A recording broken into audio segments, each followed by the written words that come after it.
এই ঘটনাটি ঢাকার একটি হুজুর পরিবারের সাথে ঘটা সত্য ঘটনা। ঘটনাটি ঘটেছিল আশরাফুল নামে এক হুজুর পরিবারের সাথে। হুজুর খুবই ভালো মানুষ ছিলেন। হুজুরের একটি মেয়ে ছিল। মেয়েটির নাম ছিল আফিফা। আফিফা দেখতে এত সুন্দর ছিল যে সৌন্দর্য তাকে দেখে বিমূর্ত হয়ে যাবে, তাকে দেখে ভয় পেয়ে যাবে, এত সুন্দর। কিন্তু আফিফা যেহেতু হুজুরের মেয়ে ছিল, সেহেতু সে সবসময় পর্দা করত। তাকে কেউ দেখতে পারত না, এমনকি পরিবারের কেউ না, শুধুমাত্র বাবা এবং মা ব্যতীত। তবে আফিফা এত সুন্দর। হুজুরের খুবই সুখী একটা পরিবার ছিল।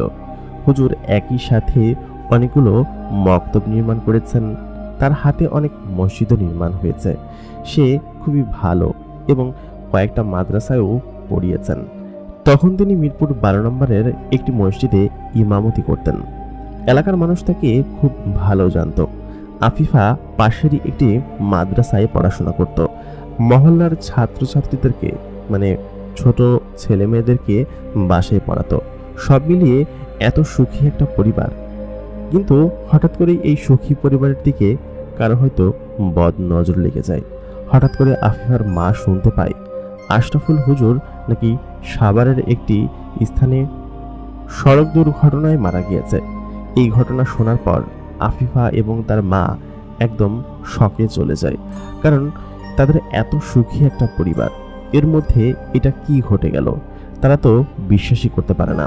তবে কি আর করার, আফিফা চিরতরে এতিম হয়ে যায় এবং সে তার বাবার জন্য সারা দিন রাত কান্না করতে থাকে, কারণ সে তার বাবাকে ভীষণ ভালোবাসতো। আফিফা তার বাবাকে সবসময় মিস করত। কিছুদিন পরে তারা খানিকটা স্বাভাবিক হয়, কিন্তু তাদের পরিবার যে এইভাবে ভেঙে পড়বে সেটা তারা কখনোই কল্পনা করেনি। মানুষের জীবন যে খুবই অনিশ্চিত সেটা সেদিন তারা বুঝতে পেরেছিল। আফিফাদের জীবন এরকম ভাবে চলতে থাকে। একদিন ভোরে আফিফাকে ডেকে আফিফার মা বলে, আফিফা ওঠো, মাদ্রাসায় যাবে না? আজকে তো তোমার মাদ্রাসার ছুটির দিন, চলো তোমাকে মাদ্রাসায় দিয়ে আসি। আফিফা পাশেরই একটি মাদ্রাসায় পড়তো। আফিফার মা তাকে মাদ্রাসায় দিয়ে আসতো এবং নিয়ে আসতো। আমি আগেই বলেছি আফিফা দেখতে অসম্ভব রকমের সুন্দর ছিল এবং তাকে দেখে সৌন্দর্য ভয় পেয়ে যাবে। সে সবসময় বোরকা পরে চলাচল করত, এমনকি তার চোখ দুটোও দেখা যেত না, উপরে নাকাব পড়ে যেত, এরকম ভাবে পর্দা করতো সে। তারপর আফিফা এবং আফিফার মা দুজনে মাদ্রাসায় গেল। আজকে আফিফার মাদ্রাসার ছুটি দিবে, কারণ পরীক্ষা শেষ হয়ে গিয়েছে। আফিফা মনে মনে একটু খুশি, কারণ হচ্ছে দীর্ঘদিন পরে তার মনে একটু আনন্দ বোধ হচ্ছে। কারণ বাবা মারা যাবার পর থেকেই আফিফা কান্না করতে করতে তার চোখ মুখ ফুলিয়ে ফেলেছিল। প্রায় 6 মাস কেটে গিয়েছে এই ঘটনার। 6 মাসের মধ্যে আফিফার রাতে ঠিকমতো ঘুম হতো না, এমনকি সে অসুস্থ হয়ে পড়েছিল। অনেকদিন পর সে যখন শুনল সে মামা বাড়িতে যাবে, তখন তার মনে একটু স্বস্তি ফিরে আসলো, কারণ সে মামা বাড়ি বহুদিন যায় না। আর শহরের এই 4 দেয়ালে তার কেমন যেন এখন দম বন্ধ লাগে। আফিফা মাদ্রাসা থেকে ছুটি পেয়ে বাসায় ফিরে আসলো। রাতে বাসায় এসে সে গলা ছেড়ে দিয়ে গজল এবং সূরার কিরাত তিলাওয়াত করতে থাকলো। এটা আফিফার অনেক দিনের পুরানো অভ্যাস। তার যখন মন খারাপ হয় অথবা খারাপ লাগে, তখন সে গজল গায় এবং কোরআন তিলাওয়াত করে তার নিজের রুমে বসে বসেই। আফিফা মেয়েটা খুবই ইনোসেন্ট এবং খুবই ভালো, কিন্তু তার কপালে এরকম একটা খারাপ পরিণতি লেখা ছিল, সেটা আবার কে জানতো। হুজুরের বউ মানে হচ্ছে আফিফার মা নিজে টুকটাক এই বাচ্চাদেরকে পড়িয়ে আর কোন একটা মাদ্রাসায় পড়িয়ে সে মোটামুটি ইনকাম করতে এবং তাদের চলে যেত ভালো মতোই। এভাবেই তাদের সংসার মোটামুটি চলছিল। ওই দিনকে আফিফা এবং আফিফার মায়ের গ্রামের বাড়িতে যাওয়ার কথা ছিল। তাদের বাড়ি হচ্ছে সিরাজগঞ্জে, একই জায়গায় নানু বাড়ি এবং নিজেদের বাড়ি একই জায়গায়। আফিফা অনেক দিন পরে নানু বাড়িতে যাবে। নানু বাড়িতে গত বছর গিয়েছিল, এরপরে আর যাওয়া হয়নি। সেখানে তার মতো তার কাজিন রয়েছে এবং সেখানে গেলে অন্তত পক্ষে একজন সাথী পাবে। আফিফা শুধুমাত্র মাদ্রাসায় গেলেই তার বান্ধবীদেরকে পায়, কিন্তু আর কোনো সময় সে কাউকে সাথে পায় না। তার ভীষণ মন খারাপ হয়, সে সবসময় একাকী কাটায়। তার মা যখন মাদ্রাসায় পড়াতে যায় অথবা তার মা যখন ছোট বাচ্চাদেরকে ঘরের মধ্যে পড়ায়, সে নিজেও অনেক সময় পড়ায়, কিন্তু তার এরকম একঘেয়েমি জীবন হয়ে গিয়েছে। কেমন হয়ে গিয়েছে যেন জীবন। তার বাবা যখন ছিল তখন তাকে বিভিন্ন জায়গায় ঘুরতে নিয়ে যেত, তাদের জীবনটা খুব ভালো ছিল। ওই দিন রাতে তারা সিরাজগঞ্জ চলে গেল। সিরাজগঞ্জ পৌঁছানোর পরে আফিফা ভীষণ খুশি ছিল, কারণ তার মামাতো বোনদের সাথে সে অনেকদিন পরে দেখা করতে পেরেছে। আফিফা এত সুন্দর যে তার মামাতো বোনরাও তাকে দেখে হিংসা করত। আফিফার নানারাও এই এলাকার বড় খাদেম, এখানের মসজিদের সমস্ত তত্ত্বাবধায়ক দায়িত্ব তারাই পালন করেন। বলেছিলাম না, এরা হচ্ছে হুজুর পরিবার, সেহেতু এদের মধ্যে ধর্মকর্মর বিষয়টা অনেক বেশি চলে। প্রথম 2 দিন আফিফার সেখানে খুব ভালো কাটলো। আফিফার নানা এখানকার একজন পীর সাহেব, তার এখানে একটা মাদ্রাসা আছে এবং তার নিজের হাতে নির্মাণ করা বড় একটা মসজিদ আছে। আফিফার নানা এখানকার বড় একজন সম্মানী ব্যক্তি। তার মসজিদ, মাদ্রাসা এবং পাশেই ছোট একটা এতিমখানা আছে, সেখানেই অনেক ছাত্রছাত্রী পড়াশোনা করে। লোকমুখে শোনা যায় আফিফার নানার এই এতিমখানায় নাকি অনেক জিনও পড়তে আসে। মানুষের সাথে মিশেই এখানে জিনেরা পড়তে আসে। অনেকে শুনেছে, তবে এটা কখনো কেউ দেখেনি। আফিফার নানাও নিজে এইসব বিষয় নিয়ে কাউকে কোনো কিছু বলে না। যদি জিন এসে এখানে নামাজ পড়তে চায় অথবা কোরআন শিখতে চায়, সেসব সুযোগও আছে। আফিফার নানা সবার জন্যই এই মসজিদ নির্মাণ করেছেন এবং মাদ্রাসা নির্মাণ করেছেন। এরা এই এলাকার ধর্মীয় প্রভাবশালী ব্যক্তি, এদের অনেক প্রভাব আছে এইখানে। আফিফার নানা যে মসজিদটি নির্মাণ করেছে, সেই মসজিদে রাতের বেলা নাকি জিনেরা নামাজ পড়ে এবং এই মাদ্রাসায় নাকি অসংখ্য ছাত্র আছে যারা কিনা জিন। এটা আফিফা শুনে প্রথমে হেসে দিল, বলল, জিনেরা নামাজ পড়ে এইখানে? ইস, যদি একটা জিন দেখতে পেতাম তাহলে সে জিন ছেলের সাথে চলে যেতাম। জানি না জিন দেখতে কেমন হয়। তখন আফিফার কাজিন রুবাইয়া বলল, ধুরো আপু, তুমি সব কি বলছো? এসব বলবা না, কারণ হচ্ছে জিনেরা খারাপ হয়, তারা মানুষের ক্ষতি করে, আর তুমি জিন দেখতে যাচ্ছ একটা। তখন আফিফা বলল, আরে চুপ থাক, এটা তো এমনিই বললাম। ওরা দুজন খুব ভালো বন্ধু, একে অন্যের বয়সে ছোট হলেও ওদের মধ্যে ভালো মিল আছে। আফিফা ছোটবেলা থেকেই ওর সাথে মেশে এবং এখন তো আফিফারা এখানে 1 মাস থাকবে। আফিফার মামা ওই মাদ্রাসার প্রধান শিক্ষক। আফিফার মামা যে ছাত্রদেরকে পড়ায় তাদের মধ্যে একজন ছাত্র আছে যার নাম হচ্ছে বেলাল। বেলাল দেখতে শুনতে একদম রাজপুত্রের মতো এবং বেলাল একজন এতিম। বেলাল এখানে থেকে পড়াশোনা করে। বেলাল হুজুরদের সমস্ত কাজ করে দেয়, মাঝে মধ্যে বাড়িতে গিয়ে টুকটাক কাজও করে দেয়, মানে হুজুরের সব কথাই শোনে। বেলাল যেহেতু একজন এতিম ছেলে, আর হুজুরা তাকে দিয়ে কাজ করিয়ে নেয়। তবে বেলালকে তারা খুব ভালোবাসে, কারণ বেলাল এতিম হলেও তার জ্ঞান বুদ্ধি অনেক ভালো এবং সে সব কাজ খুব দ্রুতই করে ফেলতে পারে, যার কারণে বেলালকে দিয়ে সমস্ত কাজ তারা করিয়ে নেয়। তবে বেলালকে তারা খুব ভালোবাসে, ভালো মন্দ খেতে দেয়, 2 ঈদে কাপড় দেয়। অন্যান্য স্টুডেন্টদেরকে দেয় না, কিন্তু বেলালকে দেয়। বেলাল কয়েক বছর ধরেই এখানে পড়াশোনা করছে এবং বেলাল কেমন যেন একটু রহস্যময়। তবে এসব বিষয় নিয়ে তারা মাথা ঘামায়নি কখনো। হঠাৎ দুপুরবেলা বেলালকে ডেকে বলল, বেলাল, তুমি একটু বাড়িতে যাও তো, বাড়িতে গিয়ে এই জিনিসটা দিয়ে আসো, ঠিক আছে? বেলাল জিনিসটা হাতে নিয়ে বাড়ির দিকে রওনা দিল। বেলাল ছেলেটা দেখতে রাজপুত্রের মতো, আমি আগেই বলেছি। সে বাড়ির দিকে রওনা দিল। বাড়িতে গিয়ে ডাকতে শুরু করলো, কাকি, কাকি বাড়িতে আছেন?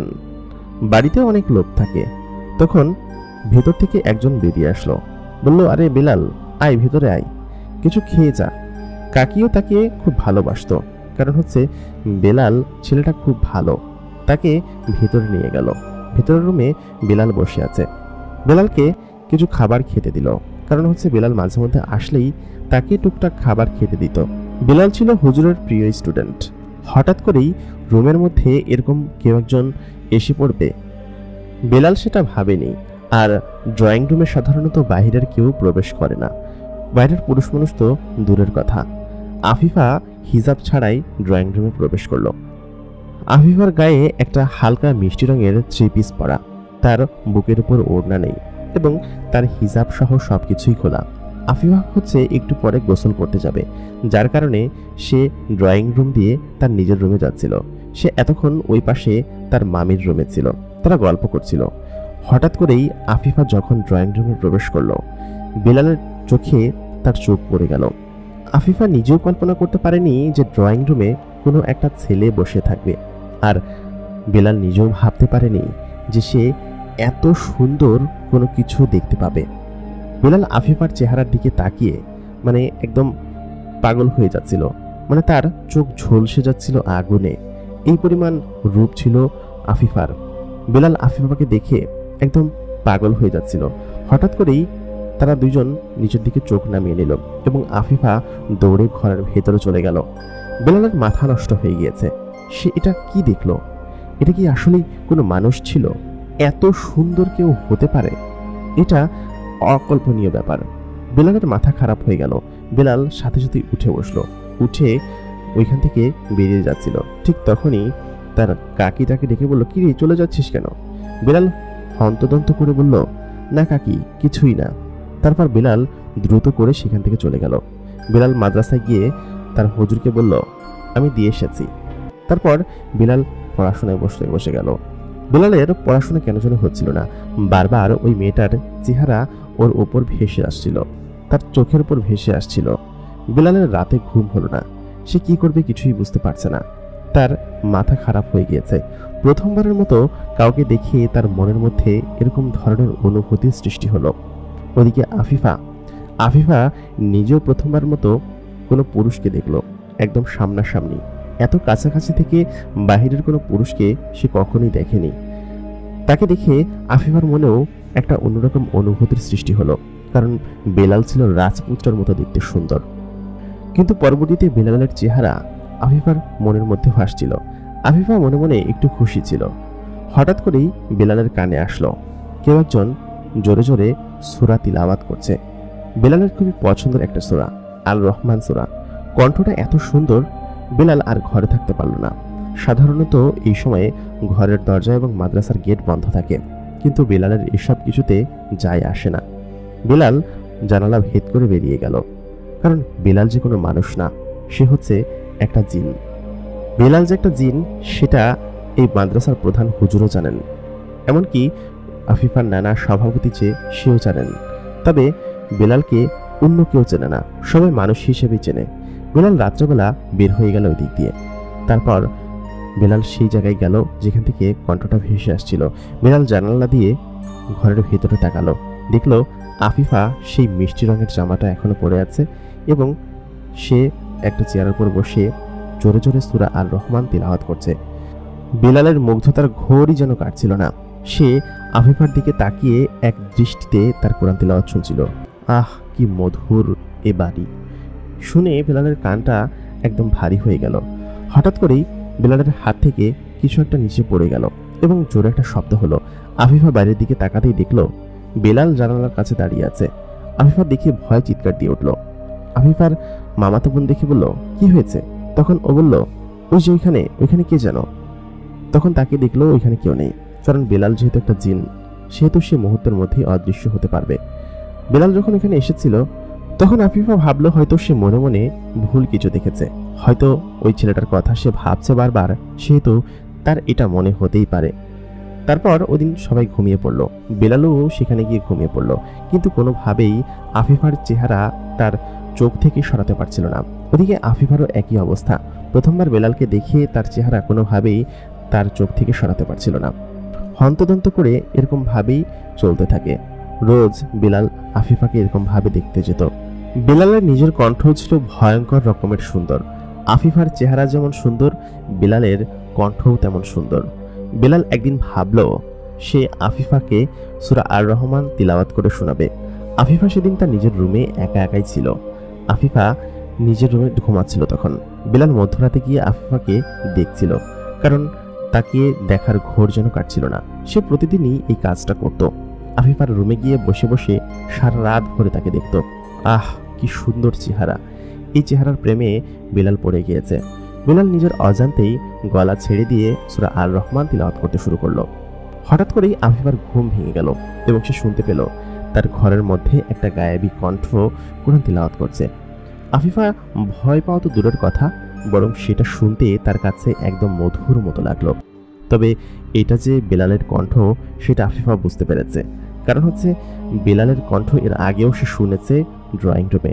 এর মাঝখানে বেলাল 2 দিন ঘরের মধ্যে এসেছিল এবং সে তাকে আড়ালে লুকিয়ে লুকিয়ে দেখেছে এবং তার কণ্ঠও শুনেছে। বেলালের কণ্ঠ এত সুন্দর সেটা শুনে সে সাথে সাথেই বিছানা থেকে উঠে বসলো। উঠে বসে সে জানালার দিকে তাকালো, কিন্তু কাউকে দেখতে পেল না। হঠাৎ করেই তেলাওয়াত থেমে গেল। আফিফা জানালা দিয়ে বাইরে খুঁজতে লাগলো, কারণ সে ভাবলো হয়তো বেলাল জানালা দিয়ে সিদ্দিকের মতো বাইরে তাকে দেখতে এসেছে, কিন্তু সে কোথাও খুঁজে পেল না। এরকম করে 2 দিন কেটে গেল। 2 দিনের 2 দিনই আফিফাকে এরকম করে কোরআন তেলাওয়াত করে শোনাতো, কিন্তু আফিফা বিষয়টা বুঝতে পারতো না যে ছেলেটা তার আশেপাশেই আছে। হঠাৎ করেই আফিফা মনে মনে বলে উঠল, কোথায় তুমি? তোমাকে না দেখলে যে আমার ভালো লাগে না, তুমি আমাকে দেখা দাও। এটা বলার সাথে সাথেই আফিফার ঘরের পেছনটা একদম আলোকিত হয়ে গেল। মানে হচ্ছে আফিফা যেখানে ঘুমায় তার সাথেই একটা সোফা আছে, সেই সোফার ওই স্থানটা একদম আলোকিত হয়ে গেল।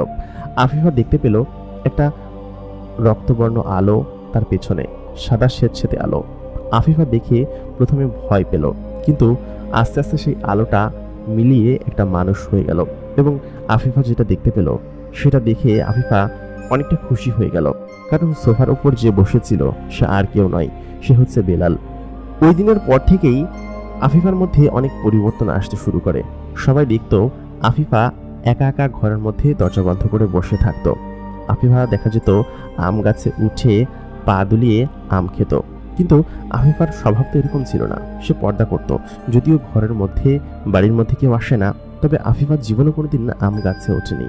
সে আম গাছে বসে এরকমভাবে আম খেত এক ডালে হাত দিয়ে। এটা তো খুবই অস্বাভাবিক ব্যাপার। তারপর আফিফা নিজের মনে মনেই নিজের অজান্তেই হাসত। আস্তে আস্তে আফিফার সৌন্দর্য কেমন যেন নষ্ট হতে শুরু করে।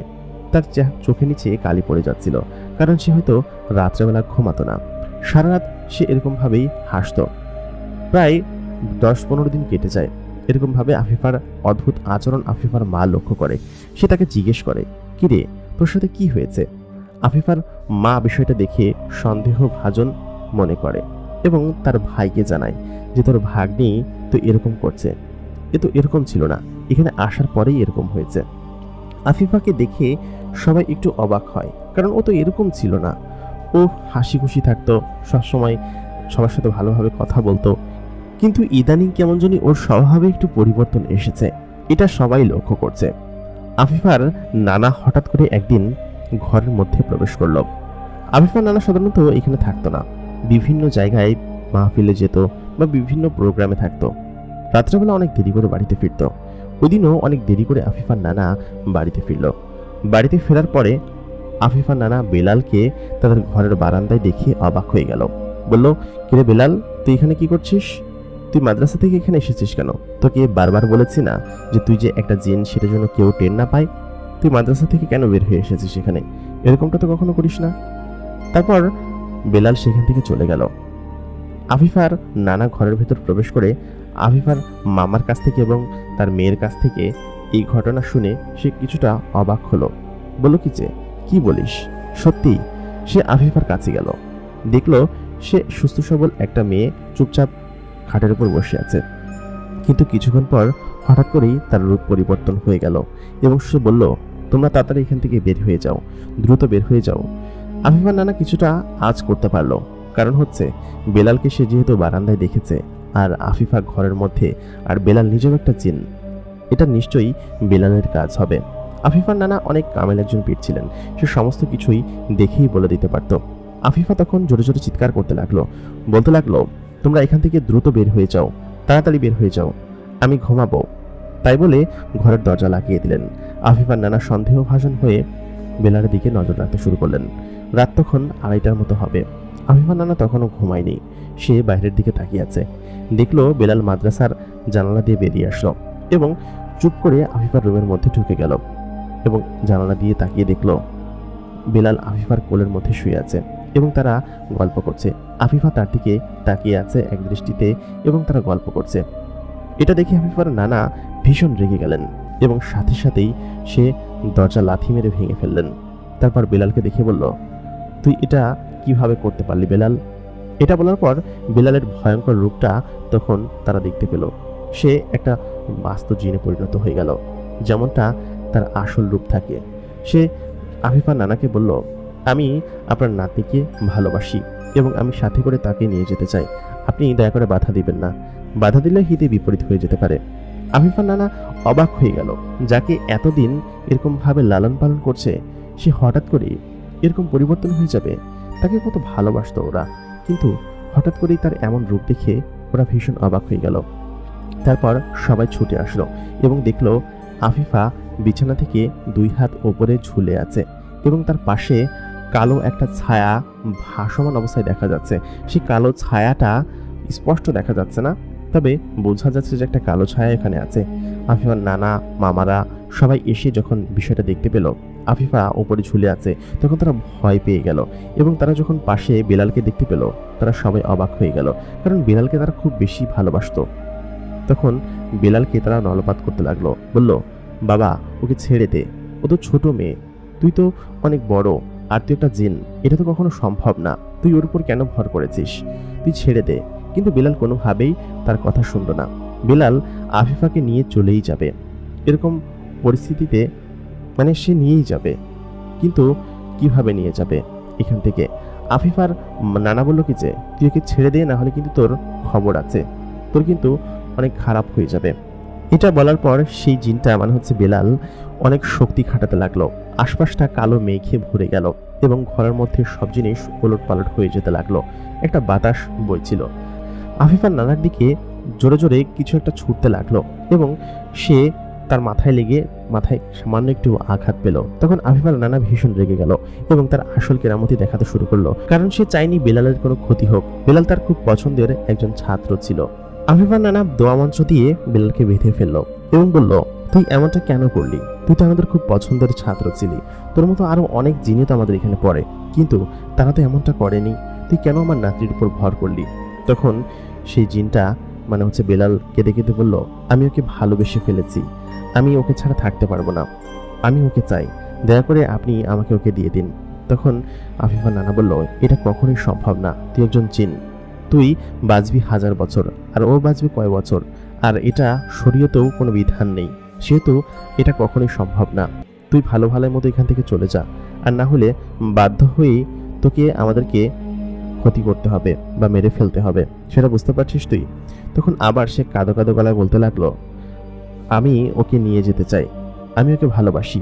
তখন আফিফার মামা বলল যে, তুই কিসের ভালোবাসিস?